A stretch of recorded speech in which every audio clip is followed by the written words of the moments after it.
Planting, tilling, harvesting. Migrant farmers know what it means to work hard. But when the ultra-driven son of immigrant laborers traded crop sowing for car sales, he planted the seeds of one impressive automotive dynasty. Now the only thing he watches grow is his net worth. Meet Jay Gill. Let's go in here and look at some numbers. All right. I'm Jay Gill, and I sell cars, and I make millions doing it. Step in here, see how you feel. I'm president and CEO of Gill Automotive Group, one of the fastest growing automotive dealerships in California. Automotive Group? More like Automotive Empire. We're talking 6 dealerships, 11 brands, over 250 employees, and in 2014, more than $150 million in sales. I think when I started in the car business, I was surprised I was making that much money. I didn't think I would ever make that kind of money. Not surprising. 9-digit sales figures aren't really in the cards when you grow up like Jay, desperately poor. We came to this country in 1973. Growing up, my parents were immigrant farm workers. You know, we basically lived in employer-provided housing, and it wasn't the best of places to grow up. I would go out picking cotton. Most kids look forward to summers. I did not look forward to summers because we had to work. I looked forward to going back to school.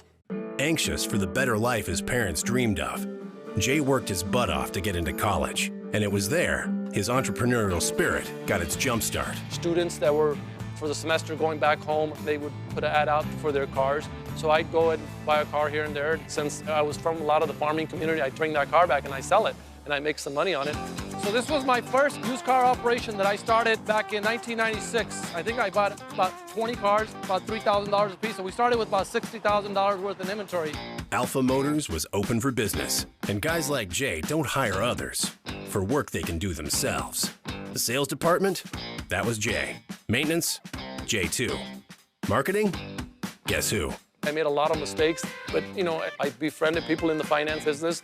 I would actually ask them how to structure deals. And I learned that, hey, there's some good money to be made, and I stuck with it. So in 1997, I opened up my second used car lot, and within a few years, we were doing about $1 million in revenue.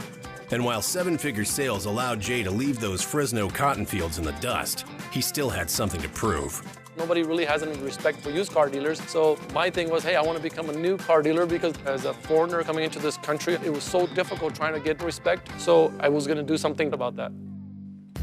In the early 2000s, you know, somebody came to me and said, hey, there's a new car franchise available, but the dealership had been losing money for years and years. Where most people saw failure, Jay saw an opportunity to tap into a customer base he knew well. All he had to do was convince a little company called General Motors. In their opinion, the store was not viable. I said, look, I grew up working out on farms out here, so I knew the farmers, I knew the market. Let me purchase this dealership. If I succeed, then you guys get to put another check mark on your list that you have a minority dealer. If I fail, then it's all me. So they finally agreed to do it, and I couldn't believe that. That was a really great day, very gratifying. We were able to cater to the farmers out here, and within the first 6 months, we turned the store around.